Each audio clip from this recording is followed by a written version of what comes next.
RCB versus SRH ತವರಿನಲ್ಲಿ ಶುಭಾರಂಭ. RCB ಅಬ್ಬರಕ್ಕೆ ಸುಸ್ತಾದ ಸನ್ರೈಸರ್ಸ್.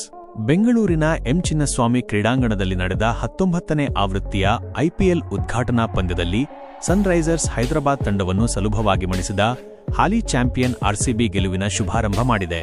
ತವರಿನಲ್ಲಿ ಬಲಿಷ್ಠ ಬ್ಯಾಟಿಂಗ್ ವಿಭಾಗವನ್ನು ಹೊಂದಿದ್ದ ಎಸ್ಆರ್ಎಚ್ ತಂಡವನ್ನು ಮಕಾಡೆ ಮಲಗಿಸಿದ ಆರ್ಸಿಬಿ ಕೇವಲ 15.4 ಓವರ್ಗಳಲ್ಲಿ 202 ರನ್ ಬೆನ್ನಟ್ಟಿ ಜಯದನಗೆ ಬೀರಿತು. ಈ ಪಂದ್ಯದಲ್ಲಿ ಟಾಸ್ ಸೋತು ಮೊದಲು ಬ್ಯಾಟಿಂಗ್ ಮಾಡಿದ ಸನ್ರೈಸರ್ಸ್ ಹೈದರಾಬಾದ್ 201 ರನ್ ಕಲೆ ಹಾಕಿತು. ಗೆಲುವಿಗೆ 202 ರನ್ಗಳ ಗುರಿ ಬೆನ್ನಟ್ಟಿದ ಆರ್ಸಿಬಿ ದೇವದತ್ ಪಡಿಕ್ಕಲ್ ಹಾಗೂ ವಿರಾಟ್ ಕೊಹ್ಲಿ ಅವರ ಅಬ್ಬರದ ಅರ್ಧಶತಕದ ನೆರವಿನಿಂದ ಸುಲಭ ಜಯ ದಾಖಲಿಸಿತು. ಈ ಮೂಲಕ ಆರ್ಸಿಬಿ ಮೊದಲ ಪಂದ್ಯದಲ್ಲೇ ಐಪಿಎಲ್ ಇತಿಹಾಸದಲ್ಲಿ ಅತ್ಯಂತ ವೇಗವಾಗಿ 200ಕ್ಕೂ ಹೆಚ್ಚು ರನ್ ಚೇಸ್ ಮಾಡಿದ ದಾಖಲೆ ಬರೆಯಿತು. 80 ರನ್ ಬಾರಿಸಿದ ಕಿಶನ್.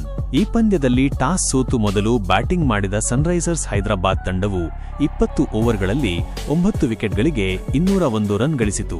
ತಂಡದ ಪರ ನಾಯಕ ಇಶಾನ್ ಕಿಶನ್ 38 ಎಸೆತಗಳಲ್ಲಿ 8 ಬೌಂಡರಿ ಮತ್ತು 5 ಸಿಕ್ಸರ್ಗಳ ನೆರವಿನಿಂದ 80 ರನ್ಗಳ ಸ್ಫೋಟಕ ಇನ್ನಿಂಗ್ಸ್ ಆಡಿದರು. ಕೊನೆಯಲ್ಲಿ ಅಬ್ಬರಿಸಿದ ಅನಿಕೇತ್ ವರ್ಮಾ ಕೂಡ 18 ಎಸೆತಗಳಲ್ಲಿ 43 ರನ್ಗಳ ಕಾಣಿಕೆ ನೀಡಿದರೆ ಹೆನ್ರಿಕ್ ಕ್ಲಾಸನ್ 31 ರನ್ ಬಾರಿಸಿದರು. ಇತ್ತ ಆರ್ಸಿಬಿ ಪರ ಬೌಲಿಂಗ್ನಲ್ಲಿ ಮಿಂಚಿದ ಜಾಕೋಬ್ ಡಫಿ ತಮ್ಮ 4 ಓವರ್ಗಳ ಖೋಟಾದಲ್ಲಿ ಕೇವಲ 22 ರನ್ ನೀಡಿ 3 ವಿಕೆಟ್ ಪಡೆದರು. ರೊಮೆರೋ ಶೆಫರ್ಡ್ ಕೂಡ 3 ವಿಕೆಟ್ ಪಡೆದರೆ ಅಭಿನಂದನ್ ಭುವನೇಶ್ವರ್ ಹಾಗೂ ಸುಯೇಶ್ ಶರ್ಮಾ ತಲಾ 1 ವಿಕೆಟ್ ಪಡೆದರು. ಪಡಿಕ್ಕಲ್ ಅಬ್ಬರದ ಬ್ಯಾಟಿಂಗ್. ಈ ಗುರಿ ಬೆನ್ನಟ್ಟಿದ ಆರ್ಸಿಬಿ ತಂಡ ಕಳಪೆ ಆರಂಭ ಪಡೆಯಿತು. ಪ್ರಸ್ತುತ ಕಳಪೆ ಫಾರ್ಮ್ನಿಂದ ಬಳಲುತ್ತಿರುವ ಫಿಲ್ ಸಾಲ್ಟ್ 9 ರನ್ ಬಾರಿಸಿ ಔಟಾದರು. ಆದರೆ ಇಂಪ್ಯಾಕ್ಟ್ ಪ್ಲೇಯರ್ ಆಗಿ ಬಂದ ದೇವದತ್ ಪಡಿಕ್ಕಲ್ ತಂಡದ ಗೆಲುವನ್ನು ಆರಂಭದಲ್ಲೇ ಖಚಿತಪಡಿಸಿದರು.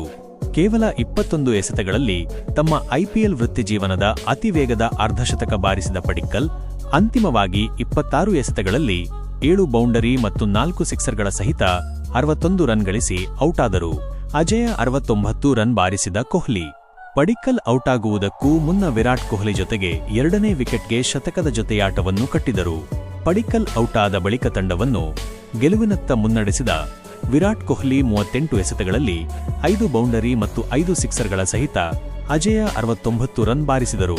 ನಾಯಕ ರಜತ್ ಪಟಿದಾರ್ 12 ಎಸೆತಗಳಲ್ಲಿ 31 ರನ್ಗಳ ಆಕ್ರಮಣಕಾರಿ ಇನ್ನಿಂಗ್ಸ್ ಆಡಿದರು. ಪರಿಣಾಮವಾಗಿ ಆರ್ಸಿಬಿ ಕೇವಲ 15.4 ಓವರ್ಗಳಲ್ಲಿ 4 ವಿಕೆಟ್ ಕಳೆದುಕೊಂಡು ಗುರಿ ತಲುಪಿತು. ಈ ಮೂಲಕ ಐಪಿಎಲ್ ಇತಿಹಾಸದಲ್ಲಿ ಮೊದಲ ಬಾರಿಗೆ ಎಸ್ಆರ್ಎಚ್ ವಿರುದ್ಧ 190 ಸಂಕಲನ ರನ್ಗಳ ಗುರಿಯನ್ನು ಆರ್ಸಿಬಿ ಯಶಸ್ವಿಯಾಗಿ ಬೆನ್ನಟ್ಟಿದ ದಾಖಲೆಯನ್ನು ಬರೆಯಿತು.